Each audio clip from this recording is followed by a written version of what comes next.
Imagine a ghost in the machine. For 5 years, that's exactly what this hacker was. A digital phantom, quietly siphoning off almost $2 million in cryptocurrency from thousands of people all over the world. The trail? It was ice cold, scattered across continents, and seemed absolutely impossible to follow. So, that brings us to the big question, right? How in the world do you catch a digital ghost? I mean, think about it. Your suspect can zap assets across the globe in seconds and just disappear behind layers and layers of code. Where do you even start looking? Well, it turns out you start with a single victim, one stolen Bitcoin, and you just don't give up. Because this ghost, this digital phantom, was finally unmasked. And that is the incredible story we're going to break down right here. Okay, so let's actually start at the end of the story, the capture. Because this wasn't just some local police bust. Oh no. This was a massive global operation that took years to pull off. And the man at the center of it all? A 29-year-old from Lithuania. After a really long and complicated international process, he was extradited all the way to South Korea in December of 2025. He's set to face charges right where that very first report was filed. The net had finally closed. But to really get why this was such a huge deal, you have to understand the sheer scale of the crime itself. This wasn't just a one-and-done theft. It was a systematic, worldwide operation. So what was the final tally? A staggering $1.8 million in stolen digital assets. And this wasn't one big score either. This was like a massive digital treasure chest built one transaction at a time. So just how many transactions are we talking about? Well, check this out. The scheme worked perfectly 840 different times. That's 840 separate thefts, each one redirecting money in the blink of an eye. For a crime this complex, that success rate is just incredible. And the reach was just enormous. The malware ended up spreading to over 3,100 crypto wallets all across the globe.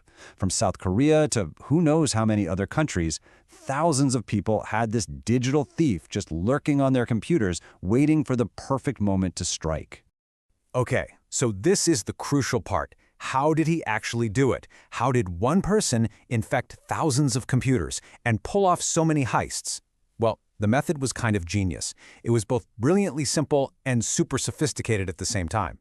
And here's the trap. The weapon was a piece of malware called KMS Auto, but it was disguised as something people were actually looking for, a free tool to activate unlicensed copies of Microsoft Windows.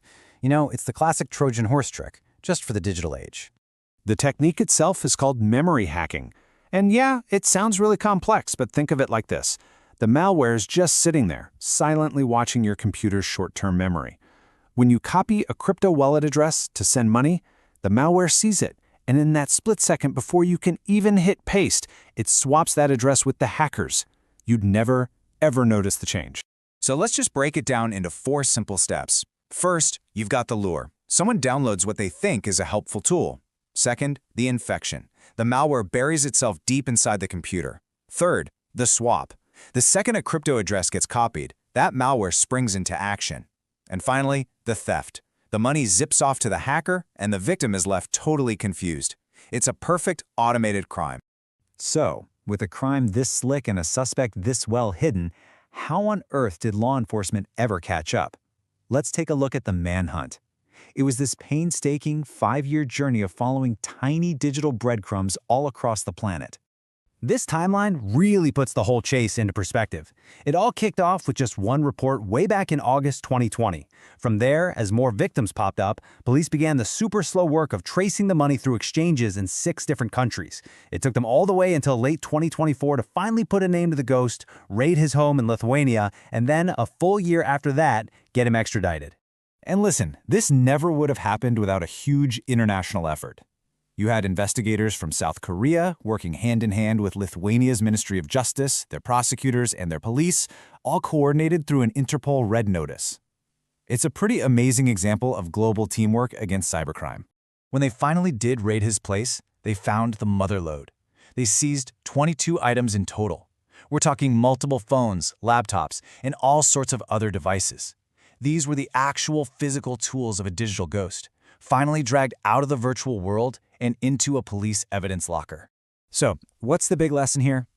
The whole story, from the theft to the takedown, really boils down to one simple question about the chances we take online. And the official investigation report says it all. This was not a random attack.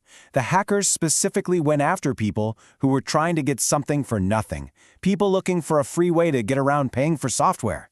Now, look at these numbers. That lure, the fake tool, was downloaded over 2 million times. But of all those people, only about 3,100 wallets were actually infected. This tells you the hacker was just casting an incredibly wide net, knowing that somewhere in that massive pool of people looking for a freebie, there would be enough crypto users to make the whole scheme wildly profitable. And that leaves us with this one last thought. This case isn't just about one hacker or one piece of malware. It's really a snapshot of the digital world we all live in, where the line between convenience and catastrophe is razor thin. So in a world full of pirated software and free downloads, this $1.8 million heist is a pretty powerful reminder to always ask yourself, what is the real cost